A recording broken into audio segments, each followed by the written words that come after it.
आज की सबसे बड़ी खबर यह है कि अमेरिका की एक अदालत ने उद्योगपति गौतम अडानी समेत 8 लोगों को धोखाधड़ी और रिश्वतखोरी के मामले में आरोपी बनाने का फैसला किया है और पूरी दुनिया में इस खबर से हड़कंप मचा हुआ है।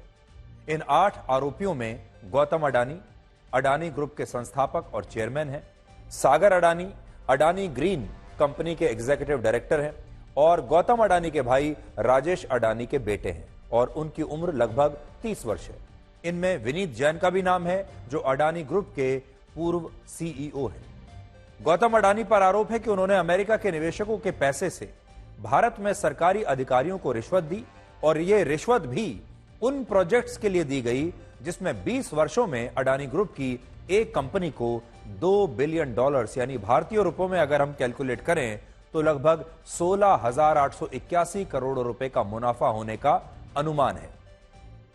आरोपों के मुताबिक इस मुनाफे के लिए वर्ष 2021 से 2022 के बीच आंध्र प्रदेश, उड़ीसा, जम्मू कश्मीर, तमिलनाडु और छत्तीसगढ़ की सरकारों को लगभग 2,200 करोड़ रुपए की रिश्वत दी गई और क्योंकि रिश्वत का यह पैसा एक ऐसी कंपनी से जुड़ा था जो अमेरिका के स्टॉक मार्केट में लिस्टेड थी, इसलिए अमेरिका में इसकी जांच हुई और न्यूयॉर्क की एक डिस्ट्रिक्ट कोर्ट ने अब उन्हें इस मामले में आरोपी बनाने का फैसला किया है। भारत में इस मामले पर बहुत ज्यादा राजनीति हो रही है और गूगल पर ही पिछले 24 घंटे में गौतम अडानी के नाम को सबसे ज्यादा बार सर्च किया गया है। यह खबर इसलिए भी बहुत महत्वपूर्ण है क्योंकि सिर्फ एक फैसले से भारत के शेयर बाजार में लोगों के 5,35,000 करोड़ रुपए एक ही दिन में डूब गए, जो देश के सालाना बजट के बराबर है। ऐसा पहले कभी नहीं हुआ जब इस तरह की खबर से भारत के शेयर बाजार को हर एक मिनट 1,115 करोड़ रुपए का नुकसान हुआ हो।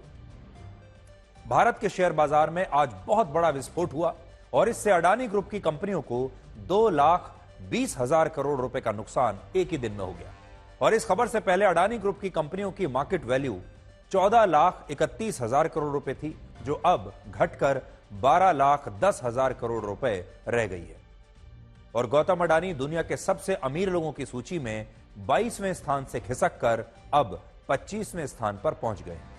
दुनिया के कई देशों के मीडिया और सोशल मीडिया पर गौतम अडानी का नाम ट्रेंड कर रहा है और इस खबर के बाद केनिया की नेशनल असेंबली के एक सदस्य ने बताया कि उन्होंने लगभग 20,000 करोड़ रुपए की 2 डील्स को अडानी ग्रुप के साथ रद्द कर दिया है।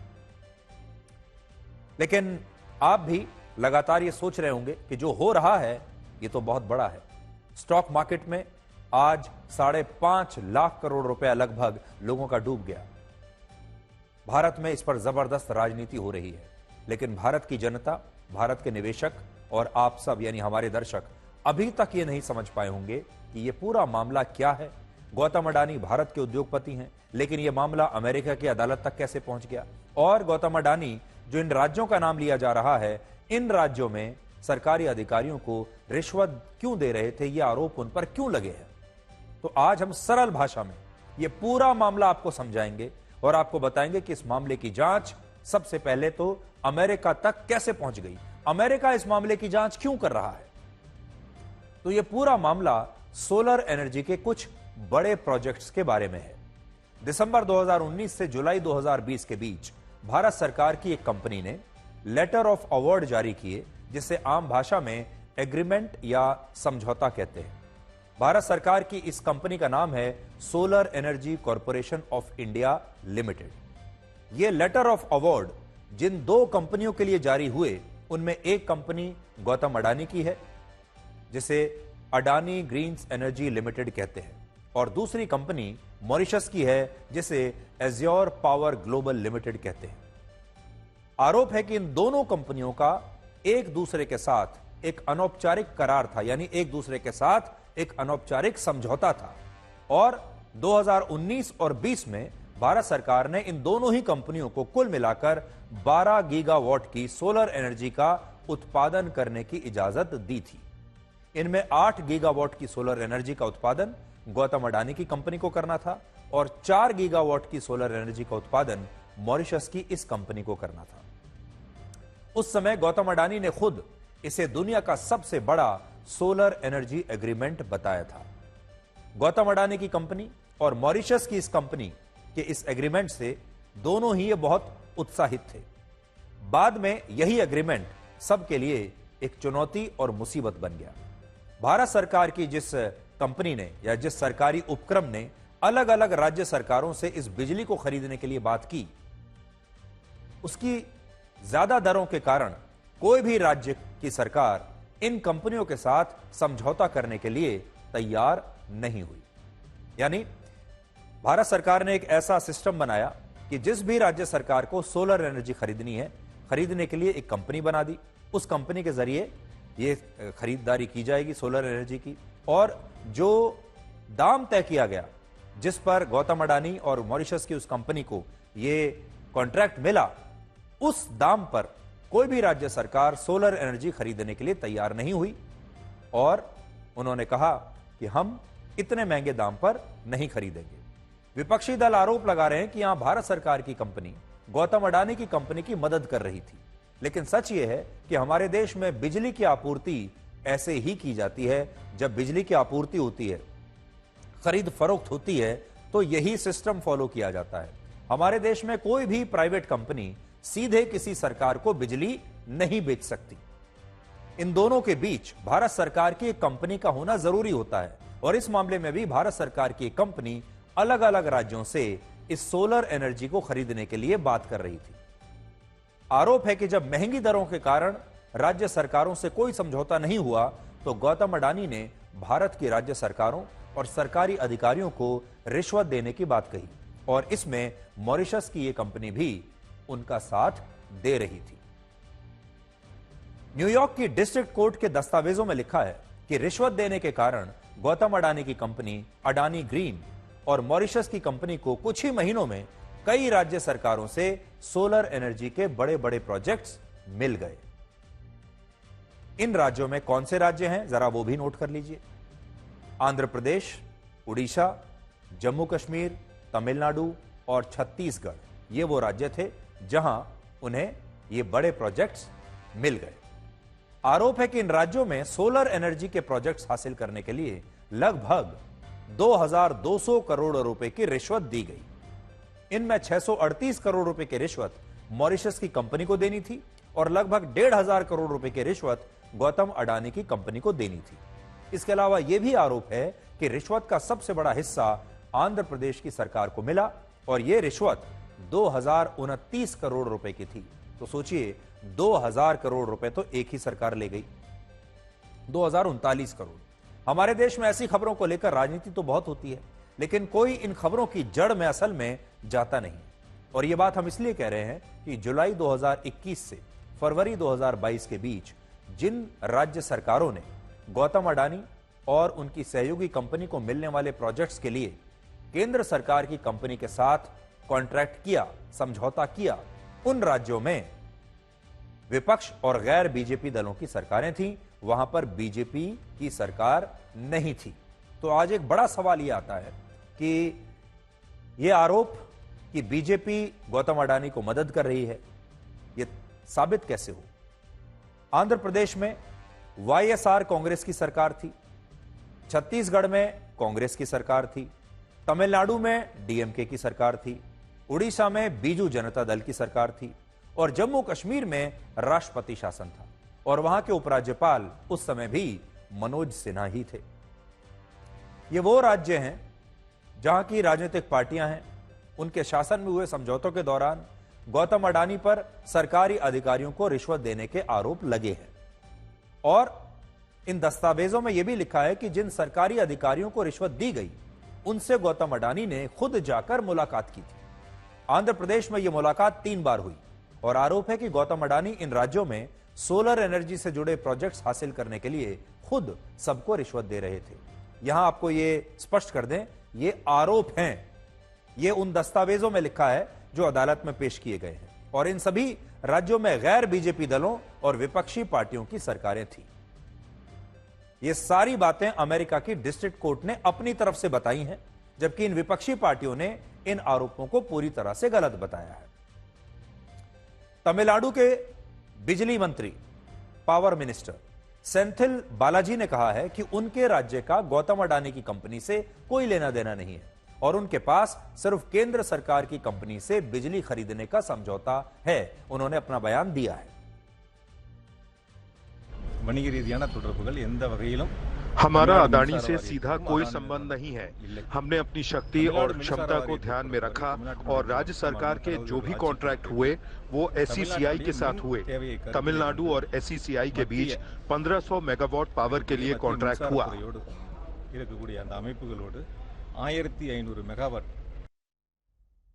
तो देखिए, तमिलनाडु की जो सरकार है उसने वहां के जो बिजली मंत्री हैं, पावर मिनिस्टर, वो कह रहे हैं कि हमारा अडानी से कोई लेना देना नहीं है, हमने तो केंद्र सरकार से करार किया है। तमिलनाडु की सरकार यहां बिल्कुल सही बात कह रही है कि उसका समझौता अडानी से नहीं, केंद्र सरकार की कंपनी से हुआ है। कोई भी राज्य बिजली को केंद्र सरकार की कंपनी से ही खरीदता है, लेकिन इस मामले में आरोप है कि पहले यह राज्य इस कंपनी से बिजली खरीदने के लिए तैयार ही नहीं थे, लेकिन बाद में जब इन राज्य सरकारों को और अधिकारियों को रिश्वत दी गई तो इन राज्य सरकारों ने केंद्र सरकार की उस कंपनी के साथ बिजली खरीदने का समझौता कर लिया। ये आरोप है। अब आप ये देखिए कि जब ये पूरा मामला भारत के सरकारी अधिकारियों को रिश्वत देने का है, भारत की राज्य सरकारों से कॉन्ट्रैक्ट साइन करने का है, उनसे काम लेने का है, उन्हें बिजली बेचने का है, तो फिर यह मामला अमेरिका की अदालत में कैसे पहुंच गया और फिर अमेरिका में इस पर क्यों सुनवाई हो रही है और अमेरिका का इस पूरे मामले से क्या लेना देना है? तो इसके पीछे का कारण यह है कि गौतम अडानी की कंपनी ने मॉरिशस की जिस कंपनी के साथ अनौपचारिक समझौता किया था, वो कंपनी अमेरिका के न्यूयॉर्क स्टॉक एक्सचेंज में लिस्टेड है। अमेरिका में FCPA नाम का एक कानून है जिसे फॉरेन करप्ट प्रैक्टिसेस एक्ट कहते हैं। इसके तहत जो कंपनियां अमेरिका के स्टॉक एक्सचेंज में लिस्टेड होती हैं, उन पर कई तरह के निर्देश लागू होते हैं, कई तरह की शर्तें लागू होती हैं, जिनमें सबसे बड़ी शर्त यह है कि वो दूसरे देशों के सरकारी अधिकारियों को रिश्वत नहीं दे सकती, बेईमानी नहीं कर सकती, धोखाधड़ी नहीं कर सकती। लेकिन इस मामले में ऐसा ही हुआ और क्योंकि ये जो कंपनी है, अमेरिकी कंपनी या मॉरिशस की कंपनी आप कह लीजिए, जिसका नाम है अज्योर, ये न्यूयॉर्क स्टॉक एक्सचेंज में लिस्टेड है, इसलिए अमेरिका में अभी इस पूरे मामले की जांच चल रही है और अमेरिका कह रहा है कि इस कंपनी ने उसके निवेशकों को धोखा दिया है और उन्हें जोखिम में डाला है, उनके पैसे को जोखिम में डाला है। अब आप ये देखिए कि अमेरिका में यह जांच शुरू कैसे हुई। आरोप है कि जब भारत के अलग अलग राज्यों में गौतम अडानी और उनकी सहयोगी कंपनी को सोलर एनर्जी से जुड़े प्रोजेक्ट्स मिल चुके थे, तब तक तो सब कुछ ठीक चल रहा था। दावा है कि इस दूसरी विदेशी कंपनी ये इस बात के लिए तैयार थी कि वो ओडिशा, जम्मू कश्मीर, तमिलनाडु और छत्तीसगढ़ में 650 मेगावाट के सोलर प्रोजेक्ट्स के लिए 55 करोड़ रुपए की रिश्वत देगी और आंध्र प्रदेश में 2.3 गीगावाट के सोलर प्रोजेक्ट के लिए 583 करोड़ रुपए की रिश्वत देगी। लेकिन बाद में कुछ ऐसा हुआ कि ये कंपनी अलग अलग कारणों से इन दोनों ही प्रोजेक्ट से पीछे हट गई। इनमें जो प्रोजेक्ट 650 मेगावाट की बिजली का था, उसे इस कंपनी ने बिना किसी कारण के छोड़ दिया, जबकि आरोप है कि आंध्र प्रदेश में इस कंपनी को जो 2.3 गीगावाट की बिजली का प्रोजेक्ट मिला, उसे भी इस कंपनी ने गौतम अडानी की कंपनी के लिए छोड़ने की पेशकश रख दी। और यहीं से यह मामला अमेरिका की नजर में आ गया कि यह कंपनी आखिर इतने बड़े बड़े कॉन्ट्रैक्ट्स को छोड़ क्यों रही है। असल में जो कंपनियां अमेरिका के स्टॉक एक्सचेंज में लिस्टेड होती हैं, उन्हें वहां के सिक्योरिटीज एंड एक्सचेंज कमीशन को सारी रिपोर्ट्स भेजनी होती हैं और इस मामले में भी यही हुआ और इस रिपोर्ट में लिखा गया कि ये प्रोजेक्ट्स इस कंपनी के लिए लाभकारी नहीं थे, इसलिए वो इन प्रोजेक्ट्स को छोड़ रही है, इनसे पीछे हट रही है। ऐसे मामलों में जब अमेरिका के आयोग के पास रिपोर्ट आती है तो वो इसकी जनरल इंक्वायरी करवाता है और इस मामले में भी यही हुआ। इस कंपनी के अधिकारियों ने अमेरिका के आयोग से कुछ दस्तावेजों को छिपाने की कोशिश की, तो यह जांच और आगे बढ़ती चली गई और इसमें दूसरी एजेंसियां भी शामिल हो गई। इसके अलावा जब FBI, department of justice and securities and exchange commission के एजेंट्स ने इस कंपनी के 4 अधिकारियों से पूछताछ की, तो आरोप है उन्होंने भारत के प्रोजेक्ट से जुड़े सभी ईमेल्स, मैसेजेस और दूसरे डेटा को डिलीट कर दिया और गौतम अडानी को इस मामले में बचाने की कोशिश की गई।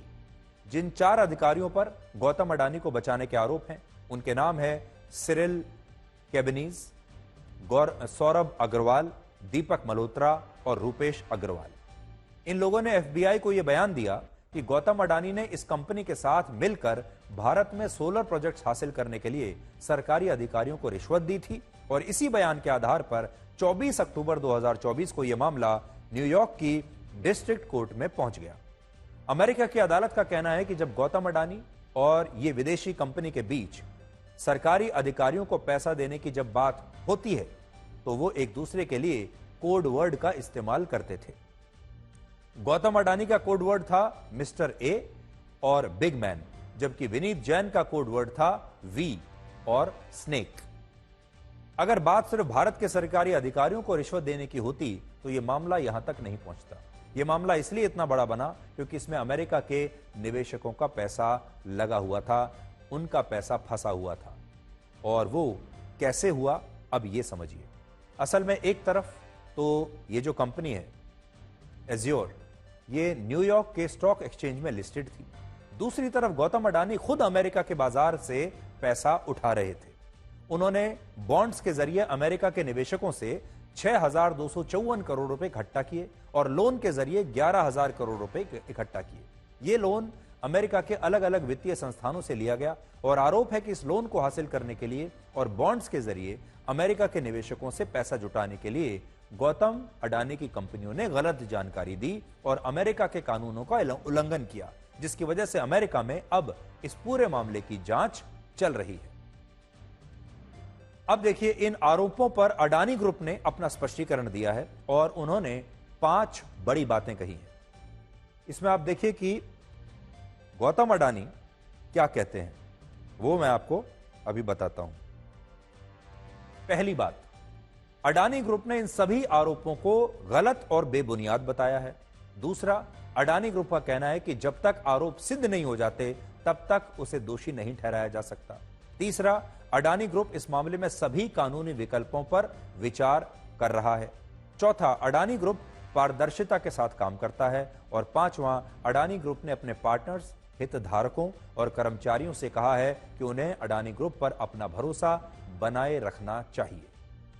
इस मुद्दे पर हमारे देश में अब राजनीति अपने चरम पर है और क्योंकि अडानी ग्रुप के खिलाफ अमेरिका की एक अदालत में यह मुकदमा दर्ज हो गया है और उन्हें आरोपी बना लिया गया है, तो भारत के जो विपक्ष के नेता हैं वो तालियां बजा रहे हैं और हमारे देश का विपक्ष इस पर बहुत खुश है। विपक्ष के नेता राहुल गांधी ने आज खास तौर पर अडानी के मामले पर एक प्रेस कॉन्फ्रेंस की और उन्होंने मांग की कि गौतम अडानी की गिरफ्तारी होनी चाहिए और प्रधानमंत्री मोदी उन्हें बचाने की कोशिश कर रहे हैं। अडानी जी को अरेस्ट कीजिए, उनका इंटेरोगेशन कीजिए और फिर जो भी इसमें इन्वॉल्व है पकड़िए।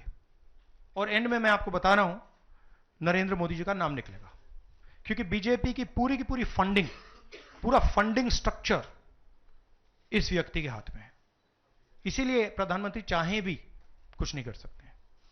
एक प्रकार से अडानी जी ने हिंदुस्तान को हाईजैक कर लिया है।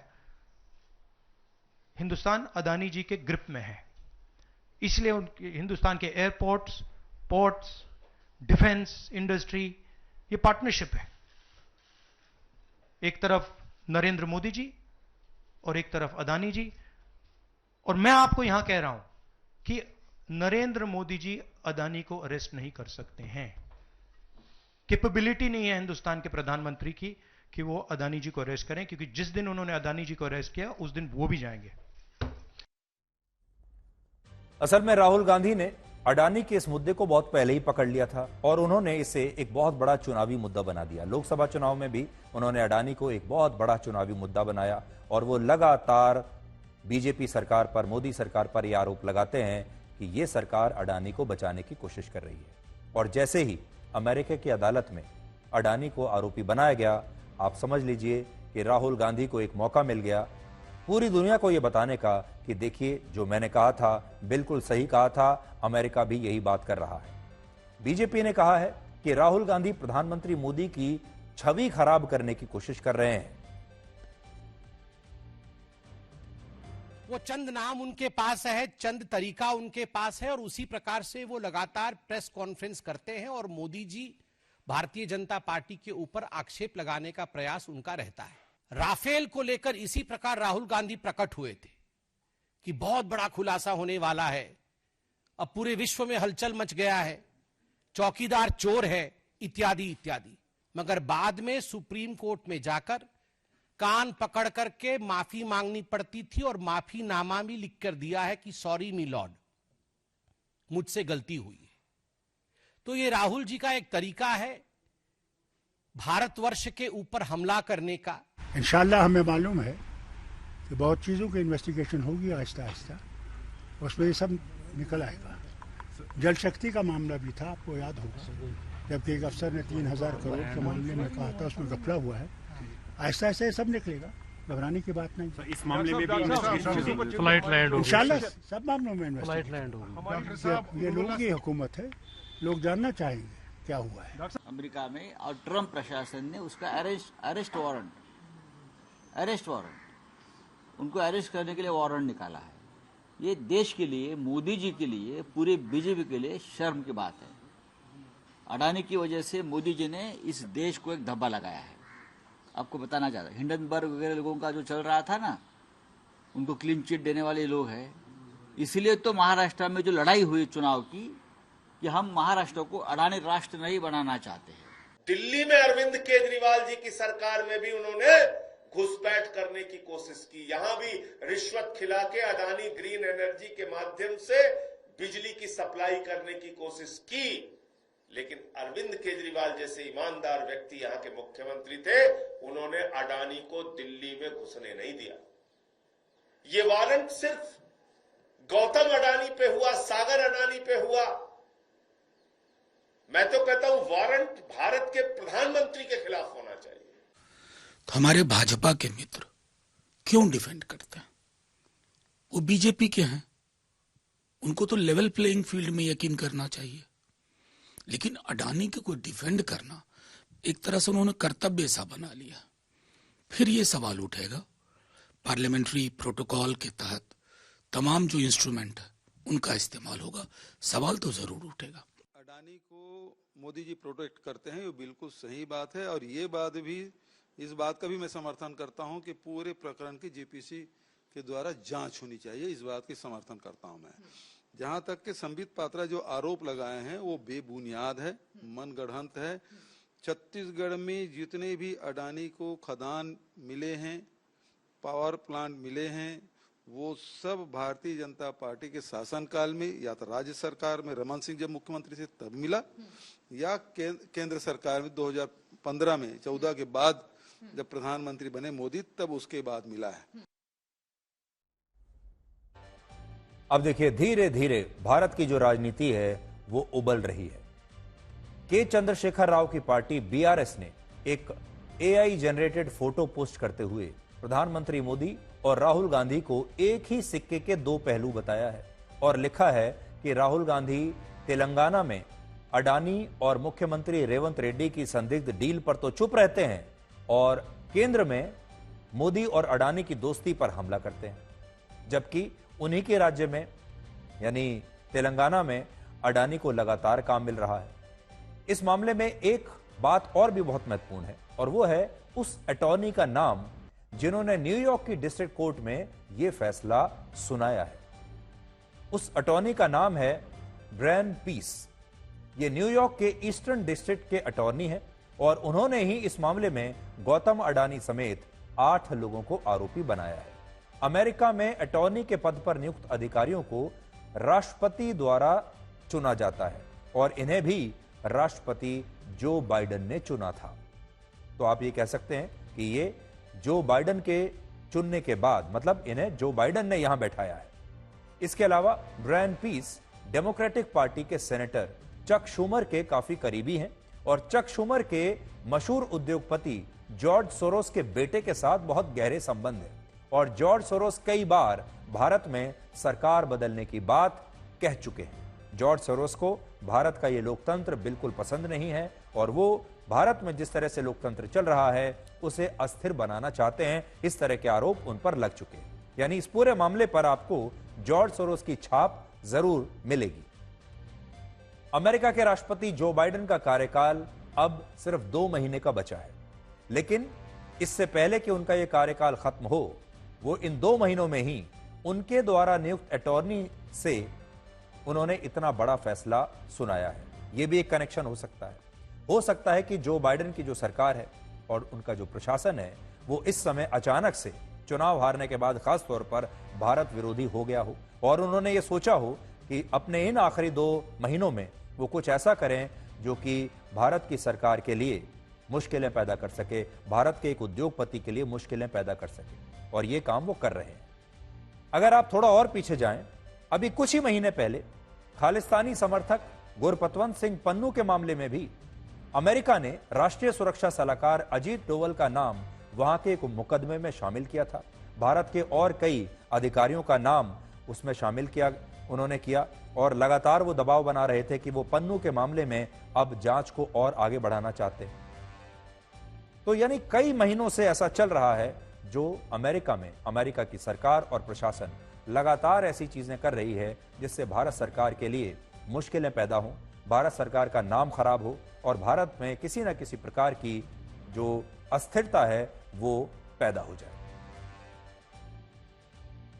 और इस खबर का जो विश्लेषण है वो यही है कि इससे अब भारत में गौतम अडानी का मुद्दा बहुत बड़ा हो जाएगा। आपने देखा होगा जल्द ही पार्लियामेंट का सत्र शुरू होने वाला है, बल्कि हमें तो इस बात की बड़ी हैरानी है कि सोमवार से संसद का सत्र शुरू हो रहा है और उससे ठीक 1 दिन पहले 2 दिन पहले यह काम हुआ है। हैरानी की बात यह है कि अगर यही आरोप ऐसा लगना था तो यह महाराष्ट्र चुनाव से ठीक पहले होना चाहिए था, वोटिंग से ठीक पहले होना चाहिए था, जिससे राहुल गांधी को शायद इससे कुछ और फायदा हो जाता, लेकिन इसकी जो टाइमिंग है वो थोड़ी सी गड़बड़ा गई। अब जब संसद का सत्र शुरू होगा तो राहुल गांधी अब इस मुद्दे को और ज्यादा आक्रामकता से उठाएंगे।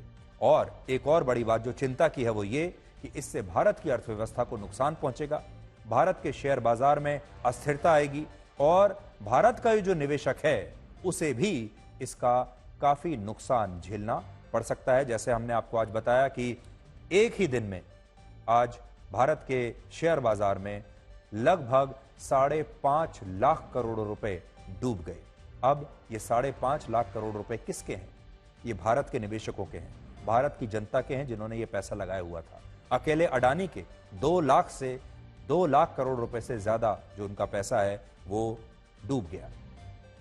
इसलिए भारत में एक तरह की आर्थिक अस्थिरता को लाने की कोशिश जरूर हो सकती है, लेकिन यहां हम ये बिल्कुल नहीं कह रहे हैं कि इसमें अडानी को क्लीन चिट दे देना चाहिए।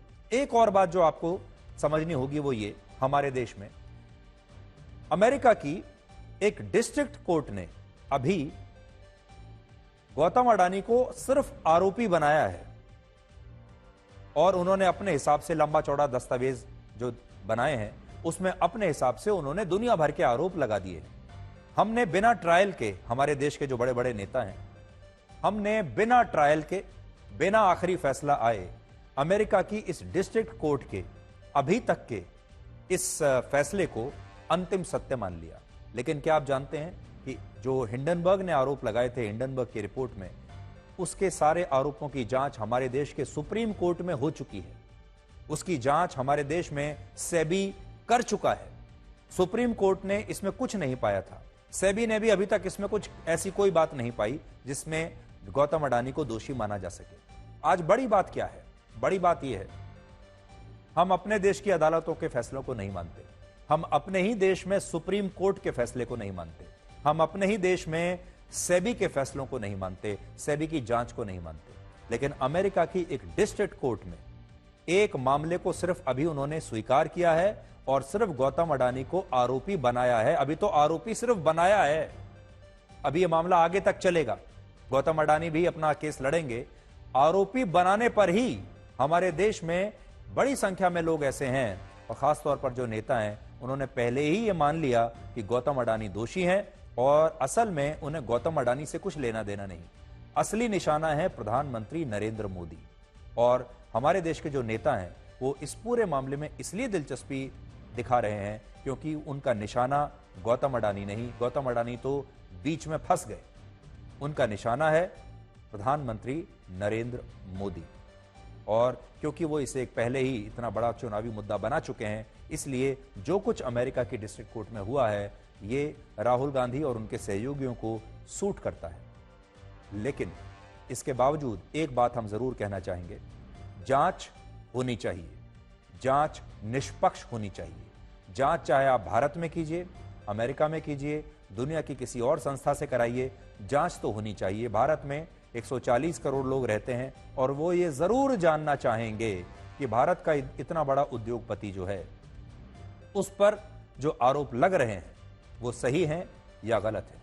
तो एक अदालत तो कानून की अदालत होती है, एक जनता की अदालत भी होती है।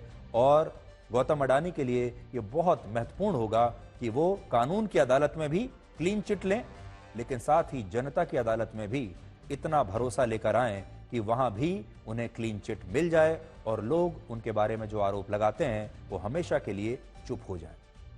लेकिन आने वाले समय में ये जो मुद्दा है कम नहीं होगा, बल्कि और ज्यादा बढ़ने वाला है। तो हम उम्मीद करते हैं कि आज हमने आपको सरल भाषा में सब कुछ समझा दिया, सारी बातें आपके सामने आ गई हैं।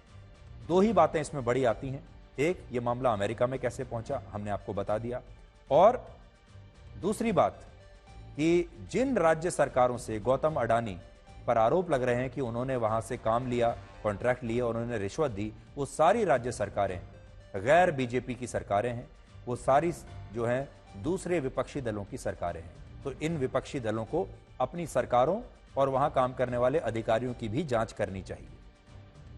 आज हमारा देश ये भूल गया है कि गौतम अडानी के मामले में हिंडनबर्ग की जो रिपोर्ट आई थी उसे हमारे देश की सुप्रीम कोर्ट ने सही नहीं माना था, लेकिन हमारे देश के कुछ लोग सुप्रीम कोर्ट को भूल गए और उन्हें न्यूयॉर्क की एक डिस्ट्रिक्ट कोर्ट का यह फैसला भी नहीं, सिर्फ आरोपी बनाने का ये जो फैसला है यही अंतिम सत्य लग रहा है।